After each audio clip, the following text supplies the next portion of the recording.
अगर आप सुज़लोन एनर्जी के शेयर में तेजी को सिर्फ एक विंड एनर्जी की कहानी समझ रहे हैं तो शायद तस्वीर का सबसे बड़ा हिस्सा आप मिस कर रहे हैं, क्योंकि सुज़लोन की कहानी अब उस कंपनी से काफ़ी अलग हो चुकी है जिसे कुछ साल पहले भारी कर्ज और फाइनेंशियल स्ट्रेस के लिए जाना जाता था।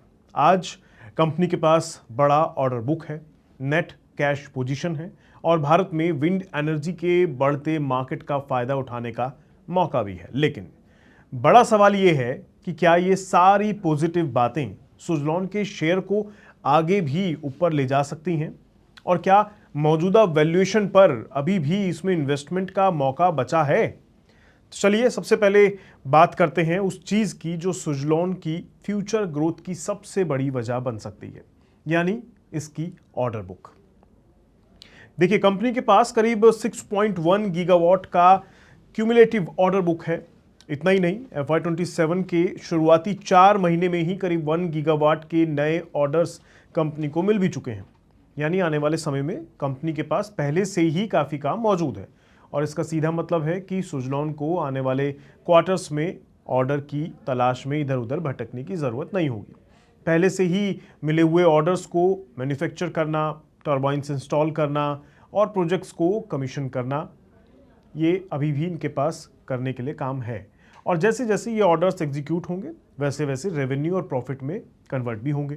यही वजह है कि सुज़लोन के लिए ऑर्डर बुक सिर्फ एक नंबर नहीं है, बल्कि आने वाले टाइम की रेवेन्यू विजिबिलिटी है। लेकिन यहाँ एक बात समझना बहुत ज़रूरी हो जाता है, बड़ा ऑर्डर बुक होना अच्छी खबर ज़रूर है, लेकिन असली खेल एग्जीक्यूशन का होता है।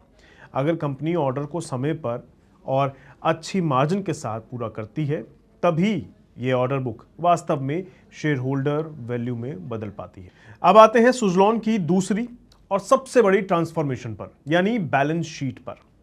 एक समय था जब सुज़लोन पर कर्ज का काफ़ी दबाव हुआ करता था और कंपनी की फाइनेंशियल स्थिति इन्वेस्टर्स के लिए बड़ी चिंता की बात थी। लेकिन अब कहानी काफ़ी बदल चुकी है।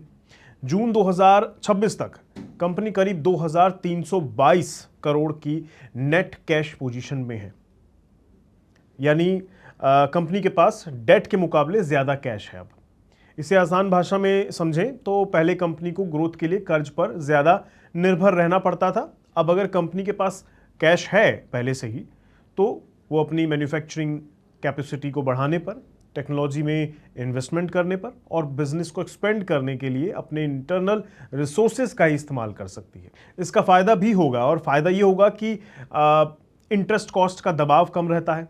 जाहिर है, आप अपना पैसा लगा रहे हैं तो इंटरेस्ट कॉस्ट की कोई तो बात ही नहीं है। यानी सुज़लोन की ग्रोथ अब सिर्फ रेवेन्यू बढ़ने तक नहीं है, बल्कि बैलेंस शीट भी पहले के मुकाबले काफ़ी मजबूत दिखाई दे रही है। और तीसरा अगर बड़ा फैक्टर हम देखें तो वो है इंडिया का विंड एनर्जी मार्केट।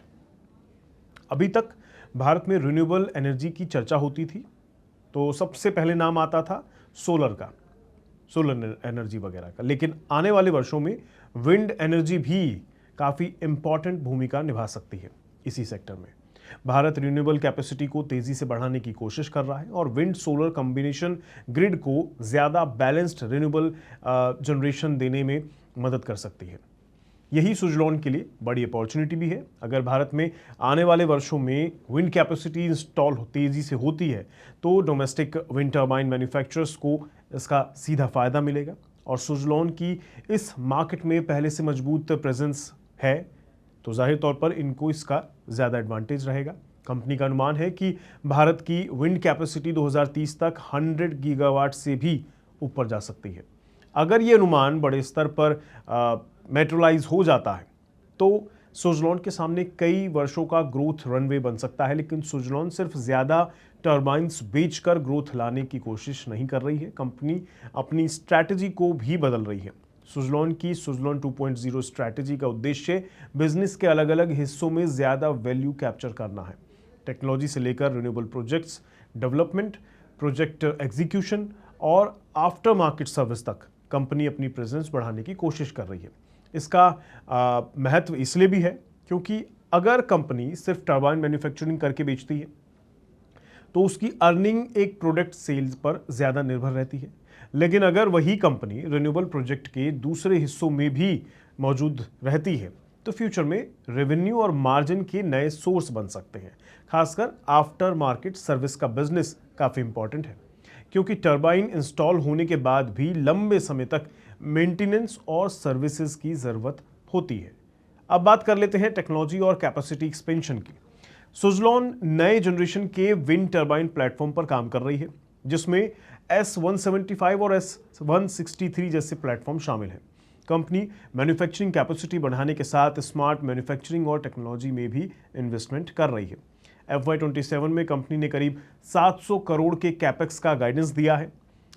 अब यहाँ होता कितना है वो आने वाला वक्त बताएगा, लेकिन सवाल ये उठता है कि अगर डिमांड इतनी अच्छी है तो रिस्क क्या है इसके साथ। देखिए, सबसे पहला रिस्क है एग्जीक्यूशन का रिस्क।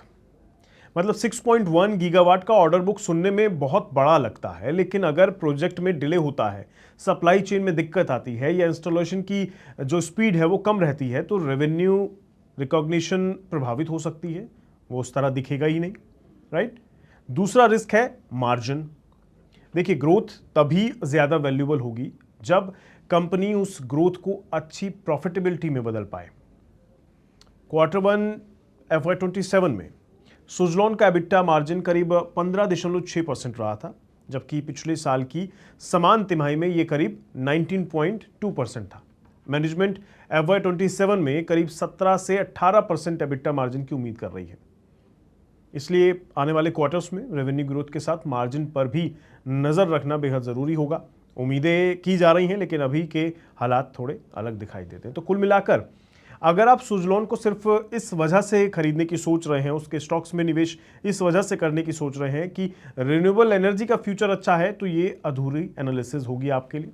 आपको देखना होगा कि सुज़लॉन उस फ्यूचर अपॉर्चुनिटी को कितनी तेज़ी से रेवेन्यू में और रेवेन्यू को कितनी अच्छी तरह से प्रॉफिट में और प्रॉफिट को कितनी मजबूती से कैश फ्लो में बदल पाती है। ये ही इसमें सबसे इंपॉर्टेंट चीज़ समझने वाली होगी। बाज़ार में आप हालात देख ही रहे हैं, अलग अलग इस समय सिचुएशन दिखती हैं। प्राइस का मैं जिक्र नहीं करूंगा, वो बदलता रहता है। बाज़ार बंद होने के भाव अलग हैं, तो आप उस हिसाब से अगर देखें तो अभी फ़िलहाल थोड़ा लाल निशान में कामकाज करता आपको दिखाई देगा, लेकिन स्थिति मजबूत है और भविष्य में अगर इसका फ़ायदा कंपनी उठाने में कामयाब रहती है तो डेफिनेटली इस पर भी पॉजिटिव इम्पैक्ट आपको देखने को मिल सकता है। फिलहाल इस खबर में इतना ही रखते हैं। मैं मिलूंगा आपके साथ किसी नए मुद्दे के साथ, किसी नए टॉपिक पर। तब तक के लिए दीजिए इजाज़त। नमस्कार।